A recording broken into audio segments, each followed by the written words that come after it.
My name is Bua, and I'm originally from New York City, the Upper West Side, what we like to call the Upper Best Side of New York City, otherwise known as Harlem. A wonderful place. And I've been painting for a long time.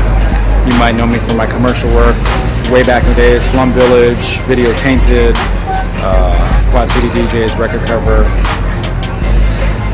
whatever that song was. No, Come On Ride the Train. I don't want to date myself, but Come On Ride the Train. Saphir, Hobo Junction, NBA Street, NFL Street, a lot of stuff.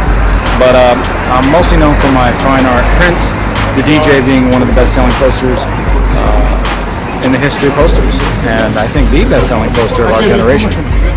So that's what I do. I'm a painter, an artist.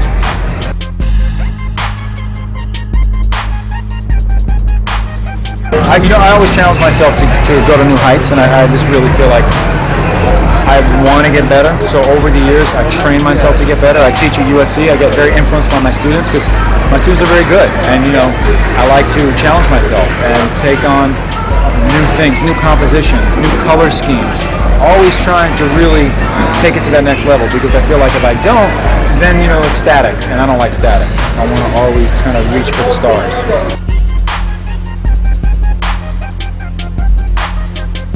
I was first inspired to paint when I saw the Sugar Shack painting for on the beginning of Good Times, when it pans across that crazy painting, Sugar Shack by Ernie Barnes. It blew me away. I was like, oh my God, this is something else. It took me to another level. So I was inspired by that. I was also inspired by a lot of graffiti around my neighborhood. People like Revolt and Zephyr and Flight and West, the people who are just incredible holding it down in the neighborhood. Tracy 168 with the advent of wild style.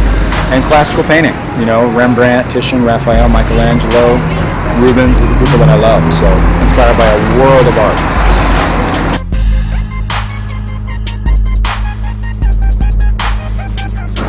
Well, I was living in New York during the birth of hip-hop, before it was really called hip-hop, when there were no definitions of hip-hop.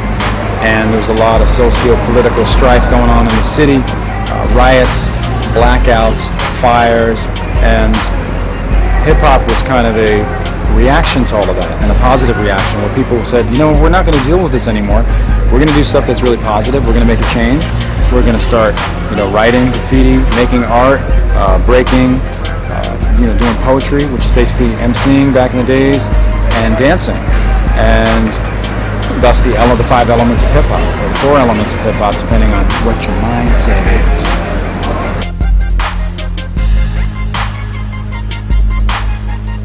Music and art is really the same thing. It's just a different way that you're plugging your creativity into it. And hip-hop is really a positive expression of both music and art and dance. I mean, dance is, it's just your body language of, your painting. And your painting is your artistic language of your voice. And your voice is your language of the way that you write. So, it's all beautiful and it's all positive.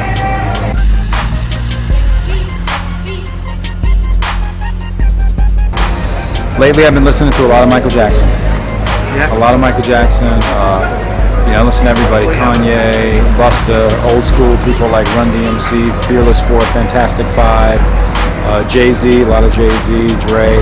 So I'm across the board, but lately it's been like pure Michael Jackson.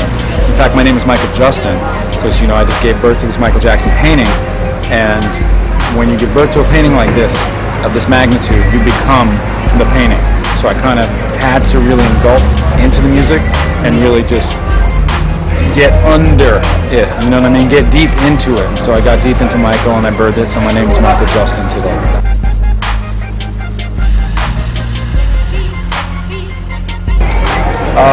Michael Jackson is the greatest performer alive ever, and he's just a hero, a legend, a god. And I was taken aback. I immediately started painting.